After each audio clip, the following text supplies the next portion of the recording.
If you aren't able to be vulnerable and if you aren't able to bring your humanity, then you're going to be working in an environment that doesn't trust, that doesn't function at the highest level as possible, and that won't result in people that are happy doing what they're doing, and it won't result in a great product either. Welcome to the Agile Digital Transformation Podcast, where we explore different aspects of digital transformation and digital experience with your host, Tim Butera, Content and Community Manager at AgileDrop. Hello, everyone. Thanks for tuning in. Our guest today is Ivan Stegic, CEO of the mission-driven technology studio 10-7. We actually recently featured Ivan in one of our Drupal community interviews, and we enjoyed speaking with each other so much so that we almost immediately arranged to record a podcast episode together. So here we are, we're ready for another great conversation, and this time we'll be talking about one of the key leadership traits that's risen out of the current digitalized era, namely empathy. And we'll be discussing why it's so important to display empathy both towards your users as well as towards your employees. Welcome, Ivan. It's really great getting to speak with you again and discussing this with you. Do you want to add anything before we get into the specifics and start with the questions? No, not really. Hello to you, Tim, and thank you for having me on. I did enjoy speaking with you last time. That was a lot of fun, and I'm glad that we get a chance to talk about empathy as a topic today. I think it's a really important trait, and I think it's a really important topic of discussion that we need to address. I think it's underlying and it underpins a whole lot of business, or it should underlie and underpin business in today's modern world. So I'm glad we have the opportunity to discuss it. Yep, I agree. That's really well said. So in this line, what does it mean to lead with empathy?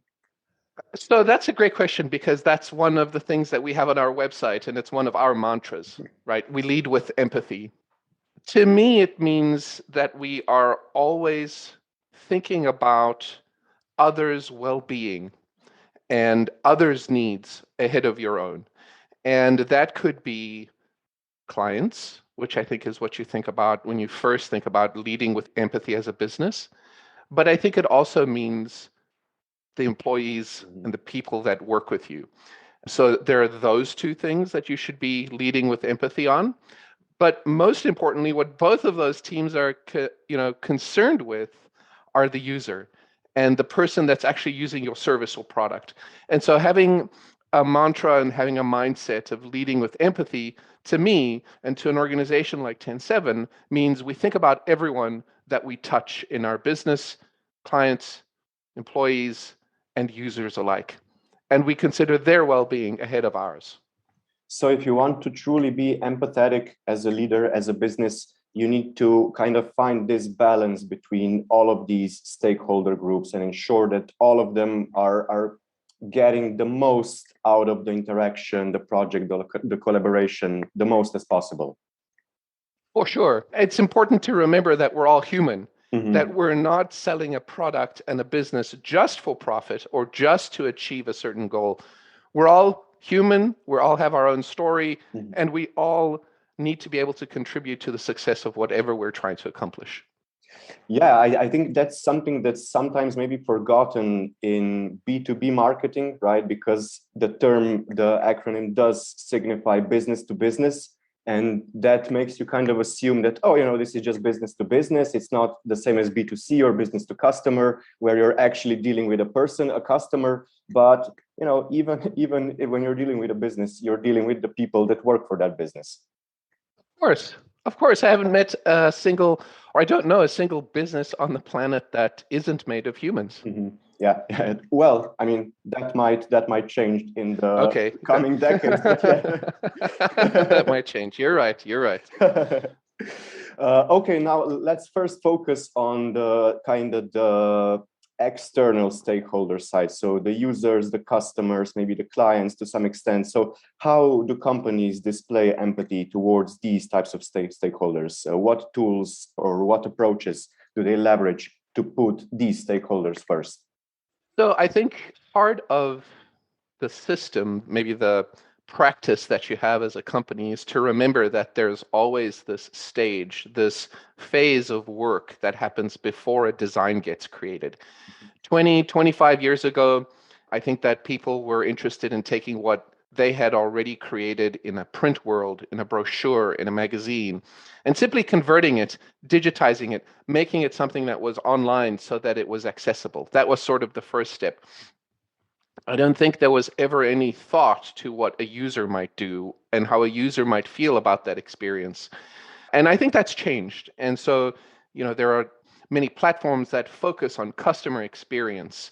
And so thinking about the strategy and thinking about the customer and the user on a particular website or on a particular app or any digital interaction should be first and foremost. You should have that strategy, that practice that thinks about what their experience is like.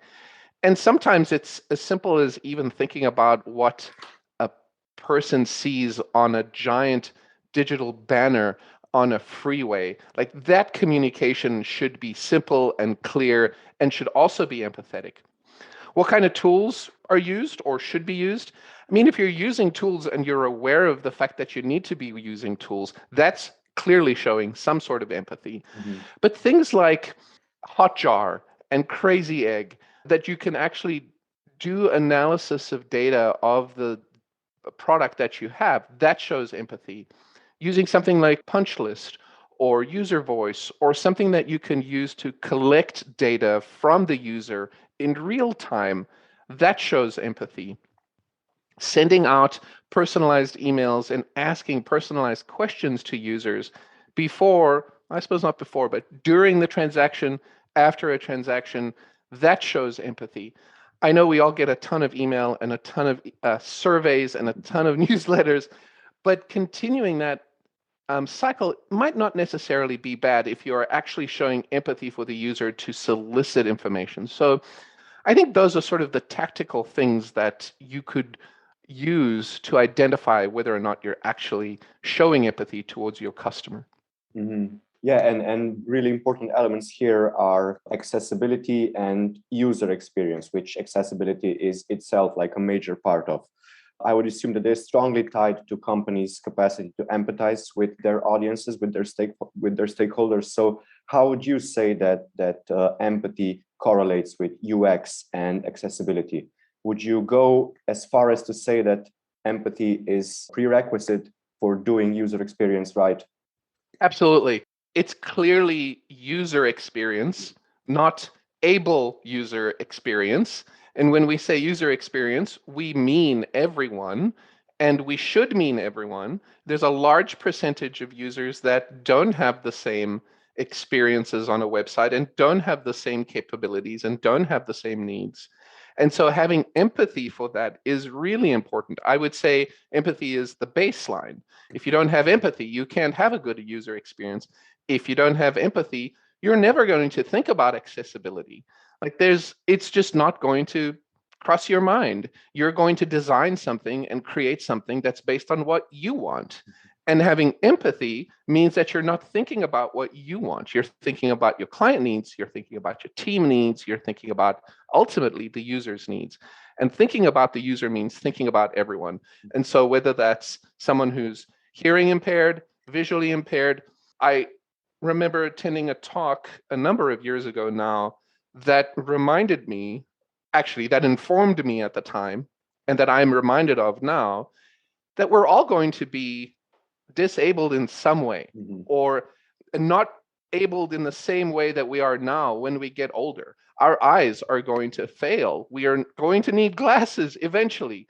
We are going to be using Command Plus on our keyboard to make text larger. Why not think about all of those things right now? Plus, it's not like accessible experiences are worsened for people who aren't disabled, for people without disabilities, right? It's just a better experience for everybody. Everybody. Yeah. Exactly. Yeah, exactly. It's not like you're making something special that makes it worse for, people who are, when you're not thinking about accessibility. It's actually improving the experience all the way. And I think we've all been in positions or in situations already where we've had some kind of temporary disability. Even you gave the example of us needing glasses once we get older. But what about, trying to check something on your phone when it's 1 p.m. on a summer day and the sun is high in the sky and you can't see anything because of the sunshine? obviously there would need to be some accessibility tweaks for you to be able to continue using that experience in the same way as, without this obstacle. That's a very good point. Yes.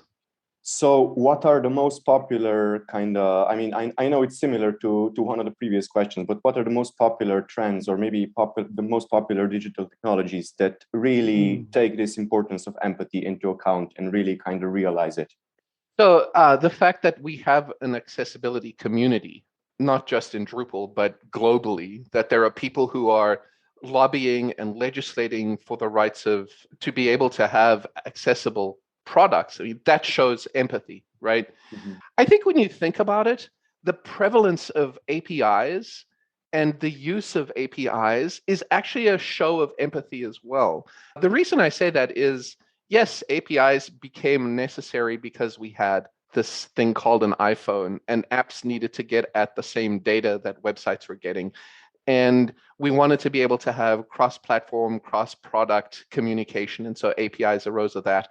And I'm sure there are a number of good business reasons why APIs exist and why they became a thing. But when you think about having empathy for your user and allowing your user to be able to consume the data and the content that you are producing and that you are publishing, having that data available as plain text, as structured content, as structured objects or JSON objects, that actually shows empathy towards the user as well, because it means that user can choose to consume that data in whichever way they find most appropriate to themselves. So I think that it's not just about accessibility. I think that the prevalence of APIs show that we are being more empathetic towards our users. I think that's a trend that will continue. And then if you simply look at the number of software as a service companies that exist that are generating tools to allow you to collect data and collate it and turn it into reports and turn it into knowledge, that shows that we're being more empathetic as well. I mentioned this earlier, products like Crazy Egg and Hotjar, and to some extent Google Analytics as well. These all show that we can use data in a good way. We can collect that data and generate knowledge out of them. What's interesting to this point about Hotjar and similar tools? It's like if you demonstrate that you're a company that's really empathetic and really user first, then all of the regulations around data and everything can actually be a double-edged sword, right? In the same way that they're introduced because they're supposed to force you to be more empathetic towards the users. But if you are already empathetic towards the users, if you use the data you obtain from them for good, for their own benefits, then any limitation on that will actually make you less empathetic towards them in a sense. I love the term you just used, or the phrase you just used, user first, right? If we have user first in mind all the time, then thinking about the user experience is easy. Thinking about accessibility is easy. And what you've alluded to is thinking about privacy is easy then as well, because you have the best interest of the user at heart. And when you have that, these other sort of major issues almost become non-existent, right? But I think it's the same, not just for business or for digital, but it's the same for humanity, right? If everyone were just good, if everyone were just good-hearted and kind-natured, we wouldn't need all the, I can't find the right word for it, but all the guardrails, all the rules, all the things that are trying to keep those people who aren't good in check. Yeah. We're both optimists, I think, Tim. Yeah, I guess we are. And I guess that we don't really have any other choice considering everything that's going on around us. You are right. And hey, I just wanted to reiterate or kind of revisit. I thought it was a great point about APIs being a sign of empathy. And I think that this is really where you can get this perfect balance or perfect joining of empathy and kind of business goals, right? Because APIs are meant to power omni-channel or multi-channel experiences, and companies want to have multi-channel experiences, but they want to have them because that's where their users are, right? Because their users want multi-channel experiences. So it's like, okay, if I want to reach my business goal, I have to be empathetic. And it's like, okay, I mean, that's perfect, because as we just talked about, if you are a company, if you are a person that leads with that, that shouldn't pose a problem to you. Exactly. I agree. Okay, so for now, we mostly focused on users, customers, so the external stakeholders. But as you pointed out very astutely in the beginning, those are just one key stakeholder group. So now let's focus more on the employees. So the stakeholder group that's actually responsible for crafting and deploying these user-first experiences. So I guess it stands to reason that you would first and foremost need to be empathetic towards these stakeholders, right? Can we talk a bit more about this? Of course. People who work for the company, people who work in a team in an organization that are providing the services, it makes sense that they would need to be empathetic towards the users and the clients as well, as you said, and as we've talked about. But you're not going to find that, I don't think, with team members that themselves aren't being treated empathetically and that themselves aren't being set up to succeed and to be able to function and work in the most effective possible way. I think what we've done at 10-7 is try to eliminate as many barriers to that functioning, that not performance, but that work as possible. And so we don't have universal healthcare in the United States.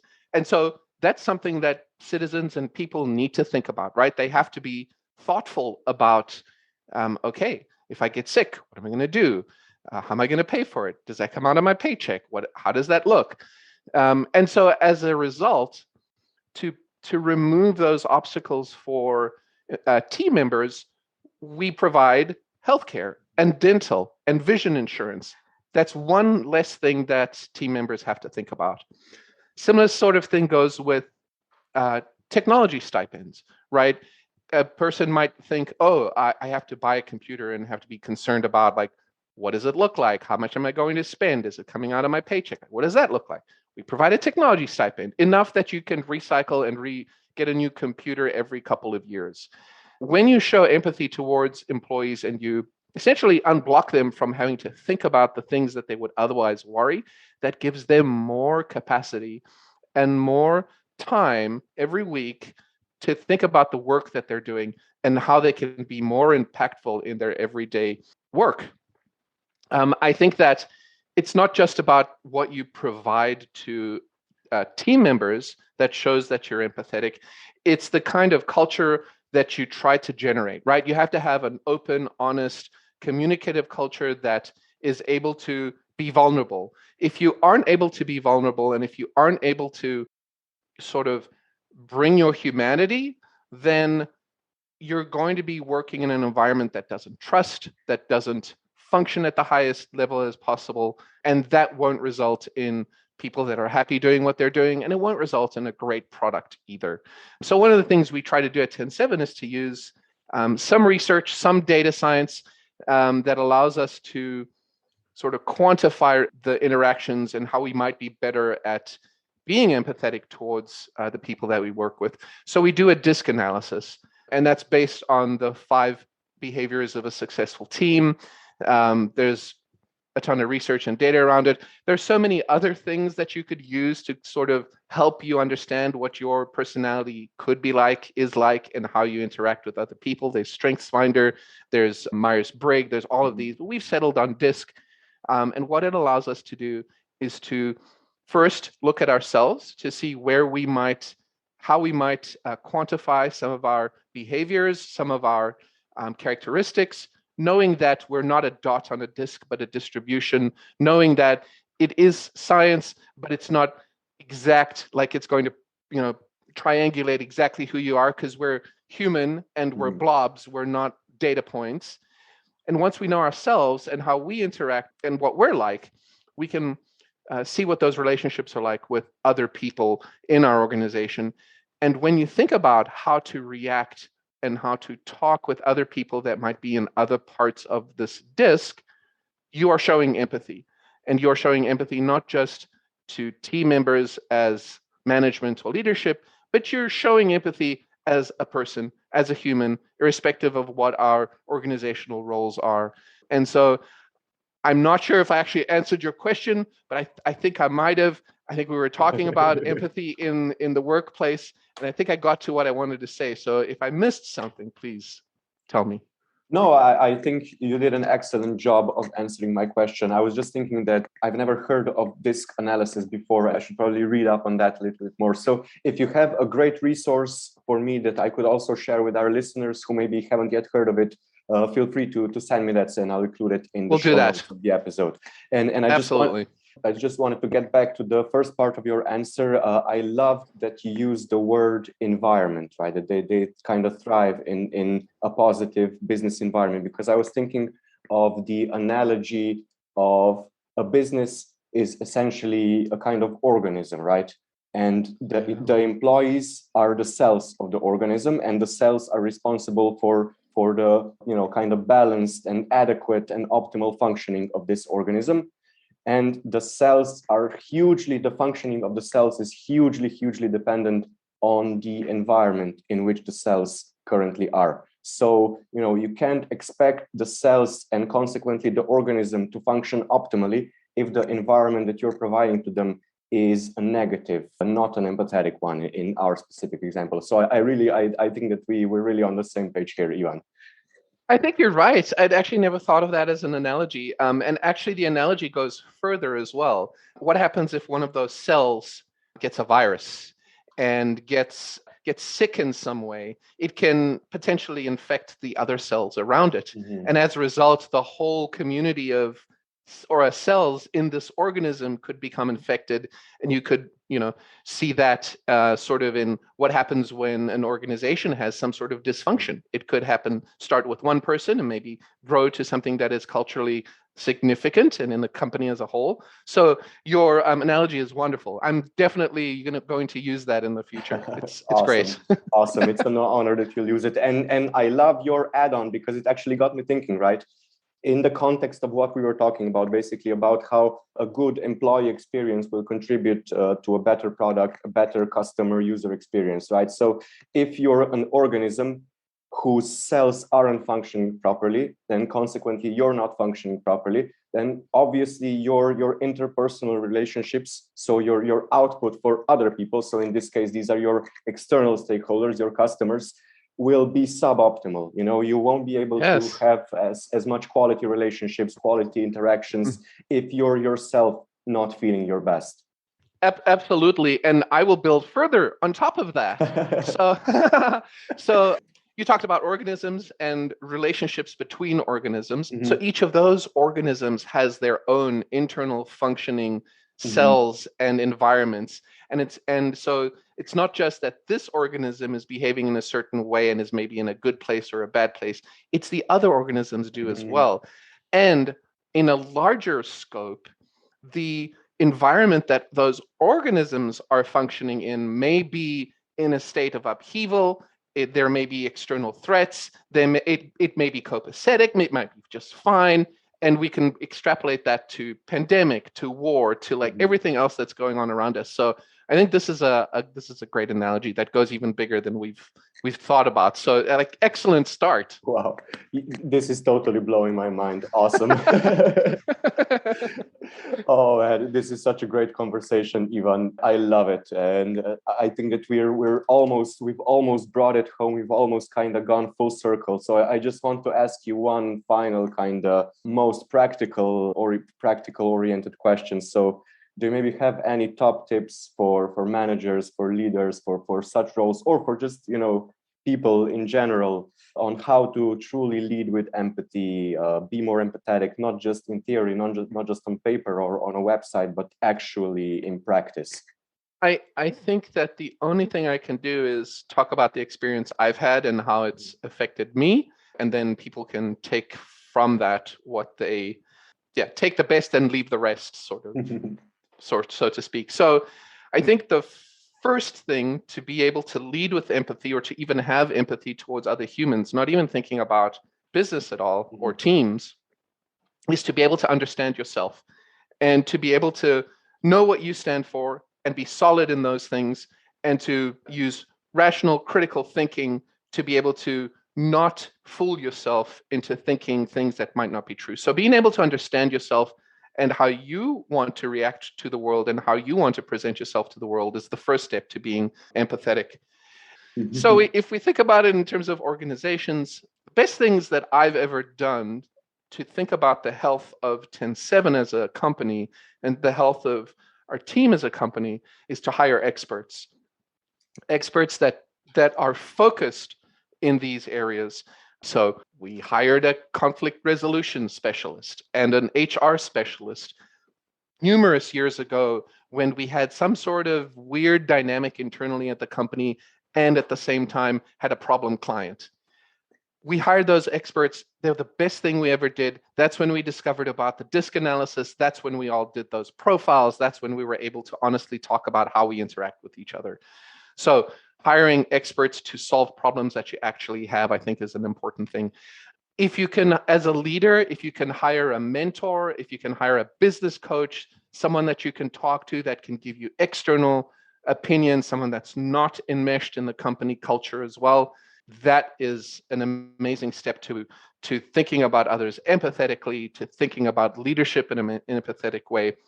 If you are leadership and you have a leadership team or a team of employees, one thing you can think about is how you can provide them with additional education and coaching, and whether that's a stipend or a budget for a coach themselves, whether it's a budget or a stipend for professional development, anything that you can do to enable people to think more about themselves first and then about others, that will be, I think, successful. I think we've been successful in doing that. I think it's okay to be vulnerable. I think it's okay to say you don't know. In fact, I think it's paramount to say that you don't know. If you don't know the answer to something, just be vulnerable and say it. It's cool. We all don't know things. Like, there's no reason not to. And then I think it's okay to receive support as well. One of the things we put in all of our job descriptions as a requirement is a bad word. It's a bullet on the job description that says how we like to think and how we like to operate. And it's, in your role, you're going to have to do these things. Bullet, bullet, bullet. One of them is provide support to others. That's always the second last thing that you're going to be required to do. And that means you're going to have to help someone who's asking for help. So provide support in, I don't know, the best way to implement a hook in Drupal, or like, what was your experience in Jira using this particular Scrum board? But the last bullet is be able to accept support yourself as well. It's no good just giving support. You have to be able to accept support as well. And I think if you're able to do those things, and if you're able to take these sort of things that I've mentioned, I think you're well on your way to leading an empathetic business and to thinking about others before you actually start on a project or try to implement a solution for a client.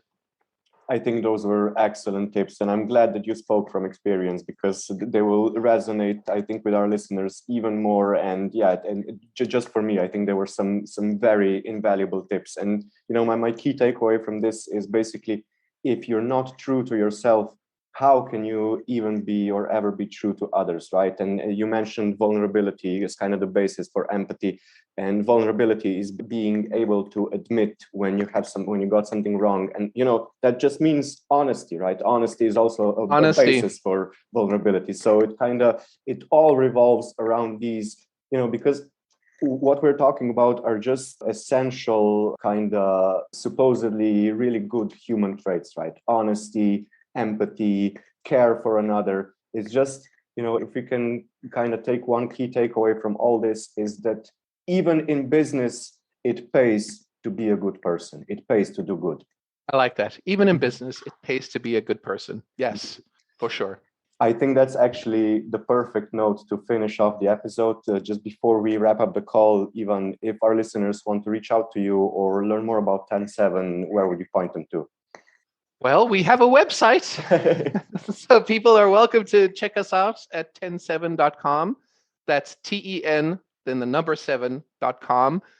If you're interested in our mission and our values, that's at 10-7.com/mission.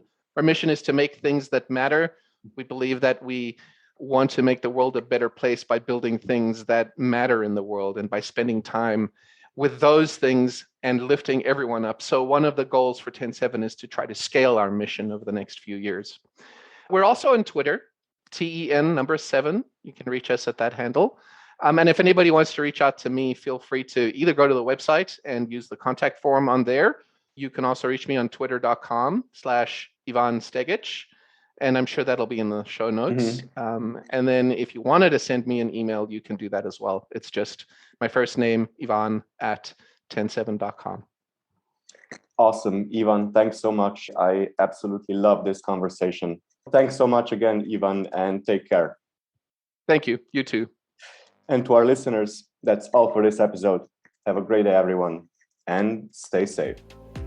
Thanks for tuning in. If you'd like to check out our other episodes, you can find all of them at agiledrop.com/podcast, as well as on all the most popular podcasting platforms. Make sure to subscribe so you don't miss any new episodes, and don't forget to share the podcast with your friends and colleagues.